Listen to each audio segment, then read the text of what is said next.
د چا د انسان منصب د انسان عقل او د چا مرتبه معلومه کو نو هغه د خبر نه معلومو دا خبر باورو هغه څنګه وخت تیر کو دا خبر موږ ته اندازه ولګي چې دا انسان د کومه مرتبه والا سره د کومه مرتبه چټیات ویل بکواسات کو فزو خبرې کول په دې په ډېر رزل انسان او که خاصه خبرې کولې نو دا به معلومي ګداري خمن سب والا انسان نو دا قران هم د الله کلام سو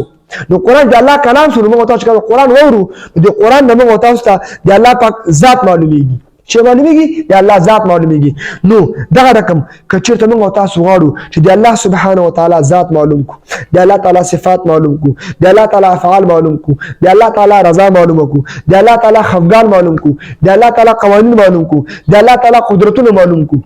دا ټول په قران مجید کې موجود دي د الله د ذات عکس موجود ده که څوک غواړي د الله پاک ذات وپېژني د الله افعال وپېژني د الله قوانین وپېژني د الله رضا معلومه کړي د الله خفقان معلوم کړي د الله قوانین معلوم کړي او د الله قدرتونه وپېژني نو دا انسان باید راولګي او په قرآن مجید باندې ځان پوه کړي قرآن مجید باندې عمل وکړي نو چې کله قرآن مجید باندې ځان پوه کړي دا انسان به د زړه په سترګو به دا د الله ذات وګوري او د الله ذات به محسوس کړي نو دا په دنیا کې ممکن دي نو معلومه دا خبر شو چې موږ او تاسو باید په قرآن باندې ځان پوه کړو د باندې عمل وکړو ځکه په دې کې د الله د ذات عکس موجود ده عزتمندو اوس دې خبرې ته راځو چې یو حدیث کې راځي رسول الله صلی الله علیه وسلم فرمایلی دي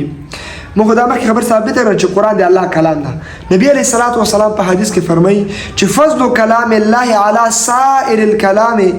کفضل الله علی خلقه نبی علیہ الصلوۃ والسلام فرمایي چې څنګه دی الله ذات افضل د په مخلوقات باندې اندغه رقم دی الله کلام په ټولو مخلوقاتو کلام باندې افضل ده الله اکبر څنګه دی الله مرتبه او دی الله ذات موږ تاسو باندې غوړه او اولاد کنه نو دا رقم دی الله کلام موږ تاسو نه مبرح او منزه او چد ده